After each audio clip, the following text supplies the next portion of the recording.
Hello students, hope you are going very well through the topics I explained in my last videos. Today I explain you examples of exercise 1.4 unit integer. Here example number 6 is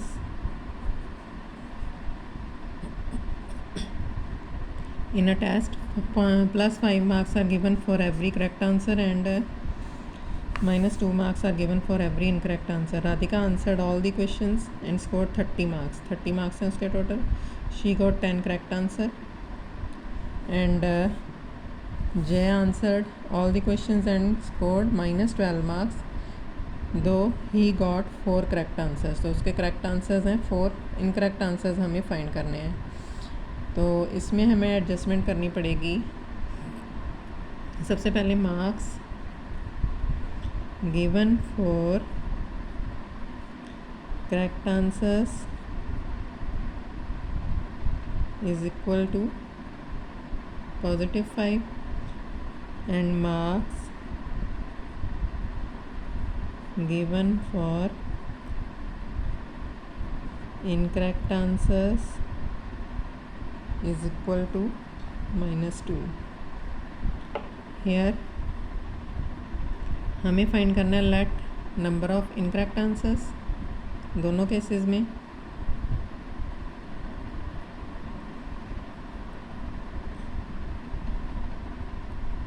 is equal to x. तो first part है for Radhika. उसने जितने correct answers adjust किए हैं, correct answers के marks plus जितने incorrect answers solve किए हैं और उनके मार्क्स is equal to her total score is 30. मतलब इसमें टोटल स्कोर लास्ट जो एक्सरसाइज थी उसमें हमने यही टर्म्स एडजस्ट की थी, उसमें इनकरेक्ट आंसर्स गिवन थे तो हमने मल्टीप्लाई करके आंसर सॉल्व कर लिया था. बट ये इसमें टोटल मार्क्स गिवन है तो हमें इनकरेक्ट आंसर्स एडजस्ट करने पड़ेंगे यहाँ पे एक्स इंटू दिस वन. तो इसके अकॉर्डिंग ये वैल्यू हो जाएगी आपकी 50 plus minus minus 2x is equal to 30. This 30 on the left will be negative and this 2x on the right will be positive. तो 20 is equal to 2x हो गया तो x is equal to क्या आ जाएगा 20/2 that is 10. So number of incorrect answers क्या है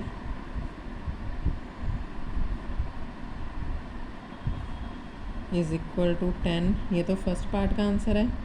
अच्छा, जो एग्जांपल सॉल्व करवाई है इन्होंने दूसरे मेथड से करवाई है, बट मैंने आपको जो आपकी एक्सरसाइज लास्ट थी उसी के अकॉर्डिंग सॉल्व करवा दिया है. आंसर देखो सेम है and this is the easiest method of this question. और सेकंड पार्ट में भी ऐसे ही करना है. For Jay his correct answers are 4 multiply by 5 plus incorrect answers are x multiply by minus 2 is equal to total scores are minus 12. तो it will be 4 5s are 20 minus 2x is equal to minus 12. This 2x on the right and this 12 on the left. तो ये हो जाएगा 20 plus 12 is equal to ये 2x तो right में गया तो प्लस. तो ये टर्म हो गई 32 is equal to 2x and x is equal to 16. So number of incorrect answers क्या हो गया 16 आंसर है इसका. Number of incorrect answers is equal to 16 answers.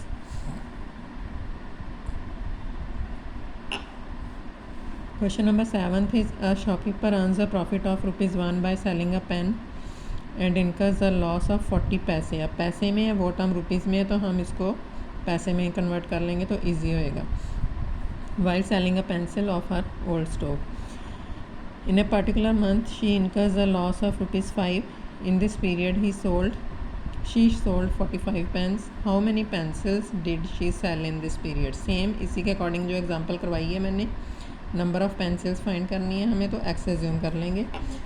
सबसे पहले profit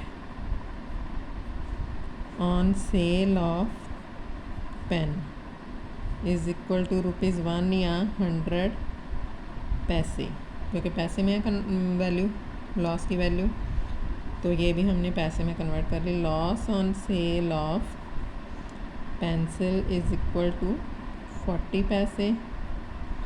late number of pencils, pens की वैल्यू गिवन है pencils की वैल्यू हमें फाइंड करनी है दोनों केसेस में।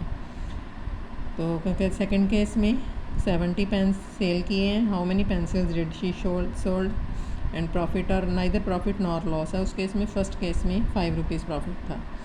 अब नंबर ऑफ़ पेंसिल्स हमने एक्स एज्यूम कर ली। फर्स्ट पार्ट है टू गेट प्रॉफिट ऑफ